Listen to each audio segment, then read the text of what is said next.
let's talk a little insider baseball. The fact is that even though the cops have a warrant to search or arrest you, that doesn't give them the right to go on some sort of fishing expedition. And I love this recent case. It just came out of the building behind me. Judge Strobridge denied a motion to suppress, and the public defender, Fabian Goff, did an excellent job on this case. Let me explain what happened. This guy, Gene, is Gene v. State. Gene had an arrest warrant out for ag battery with a firearm. And the cops are staking out his home. They see him ride up on a bike. They have a warrant to arrest him, and they arrest him. Now, he's wearing a backpack. He's wearing a fanny pack. So the first thing the cops do is they take the fanny pack and the backpack, they put it on the hood of their cop car, right? It's like 10 feet away. And then Gene is probably on his stomach on the cement being handcuffed. I mean, they had an arrest warrant. A judge said, go arrest this guy. And that's what they did. Now, the question is, Gene is serving a 3-year prison sentence for possession of a firearm. And that firearm was found in the fanny pack that the cops took from him and put on the hood of their car. This is a locked fanny pack. I didn't know you could lock fanny packs. I don't see why you couldn't. Just never heard of it. But that's what we have here. And the public defender, Fabian Goff, I don't know him, but wow, what great work. I can see the great work here.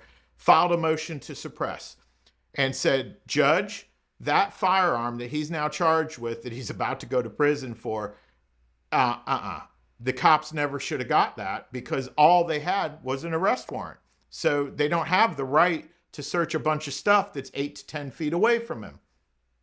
The Judge Strobridge, issues a 21-page order denying the motion to suppress. And so Gene enters a plea to 3 years prison with the right to appeal the Judge Strobridge's decision.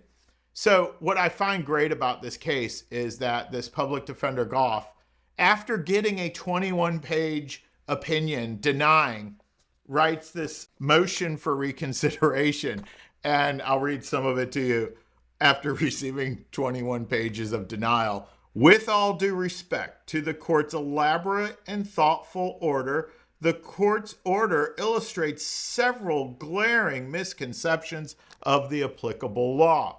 It goes on, but it's great. Great work from this public defender, Attorney Goff. And anyway, so it goes up on appeal to the 6th District Court of Appeal. And of course, the 6th District Court of Appeal totally agrees with Goff, the public defender, and says this firearm that was found in the fanny pack should have been thrown out, because the reason cops get to search you incident to arrest is for safety concerns and for evidentiary concerns. In other words, there might be some evidence or like guns and stuff that would harm the cops, and they need to search your pockets when they arrest you, and they need to search for things on your person.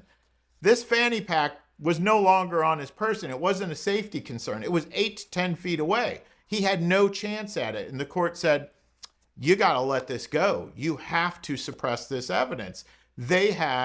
What did they have? They had an arrest warrant. They didn't have a search warrant. They could have gone and got a search warrant, by the way. They could have said, Judge, I think there's evidence in this fanny pack. Well, we wouldn't be having this conversation. But they didn't get a search warrant. They thought they had the right to search the stuff that was now on the hood of a cop car for safety concerns and evidentiary concerns. The appellate court said no way. So great work from this public defender, Fabian Goff. And this is a great decision, because I think it provides some clarification on just how much the cops get to search once they arrest somebody. It's good stuff.